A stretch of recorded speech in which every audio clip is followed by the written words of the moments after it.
मेहड़े 1 साल अॻु प्यार जो परणो कंदड़ नारी नाहिला शेख मुड़ुस जे तशदुद ज़ुल्म ज़्यादती बदफ़ेली कराइण ते मजबूर करण ख़िलाफ़ मेहड़ प्रेस क्लब में एहतजाज कयो। मेहड़ प्रेस क्लब में नाहिला शेख एहतजाज कंदे इल्ज़ाम लॻाईंदे चयो त 1 साल अॻु मूं ज़ाहिद शेख सां प्यार जो परणो कयो, जंहिं सखर में घर वठी ॾियण ऐं सखर में रहण जो कूड़ो दिलासो ॾिनो, पर हू मुख़्तलिफ़ जॻहियुनि ते रहाईंदो रहियो।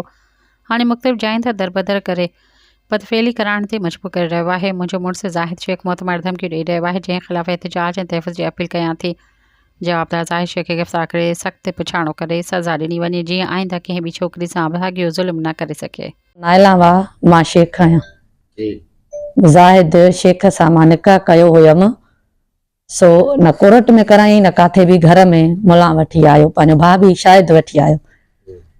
हाणे मूंसां सही हले ई नथो, मूंखे ग़लति कमनि जे नाले थो चए, इनखे सख़्त सज़ा ॾिनी वञे, बसि मुंहिंजो इहो ई मुतालबो आहे। मुंहिंजी ज़िंदगी कंहिं ॿिए जी बि बचे, मुंहिंजी त विञाई थी, ॿिए जी बि विञाईंदो। हू ग़लति माण्हू आहे, 2 नंबर आहे,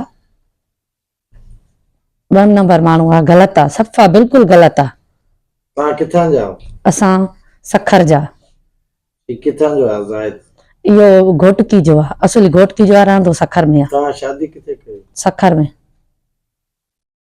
हिन वक़्तु तव्हां कहिड़े शहर में आहियो? असां मेहड़ में, मुंहिंजा पेका वेठा आहिनि। सब्सक्राइब कयो अवामी न्यूज़ HD खे ऐं ताज़ा तरीन ख़बरुनि लाइ ॾिसंदा रहो अवामी न्यूज़ HD।